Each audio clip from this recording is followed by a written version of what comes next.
The Prime Minister is defending his decision to rule out a wealth tax, despite many voters in our latest Newshub research poll saying it was the wrong call. It comes as a senior minister gets himself into a tax tangle for saying we could do with some more. Here's political reporter Amelia Wade. The PM learning about the struggle of our oil and gas capital to transition to a cleaner future, as Chris Hipkins himself juggles the transition from Prime Minister to Labour leader. Once you get onto the campaign trail, you do get a little bit more freedom to spell out a vision and to spell out the Labour Party position on issues, which is a bit more difficult when you're running the country and you've got the constraints of government that sometimes, they constrain you.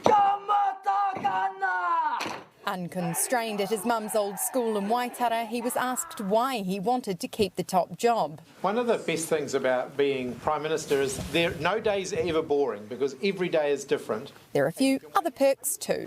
To be rich. Not the only one keen to get a bit more. The government would like more cash too, according to a senior minister. We probably don't have enough tax in this country. Do you see his comments as sort of a misstep or even as an act of rebellion? No, I think his comments are being taken out of context. O'Connor's tax take was in reference to paying for roads and rebuilds, but he said the Greens, whose major policy pitch is a wealth tax, have some good ideas. The Greens are like the canary in the coal mine. Most of the issues that they raise are really, really important and real. It's just that we don't want them running the coal mine.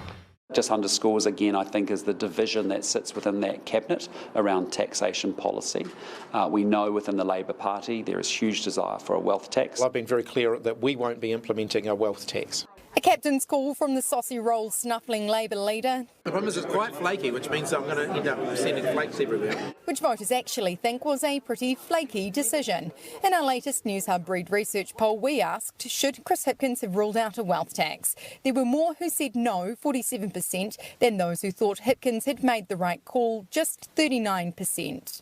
Does that give you any hesitation? Do you think that it could have been the wrong haul? I don't govern based on opinion polls. With Chris Hipkins ruling out a wealth and a capital gains tax, he said more about what he won't do than what he will do on tax. And with Labour continuing to slide in the polls, it desperately needs to get back on the front foot and reset the narrative. Watch out this weekend for Hipkins to finally give Kiwis a sense of his tax vision.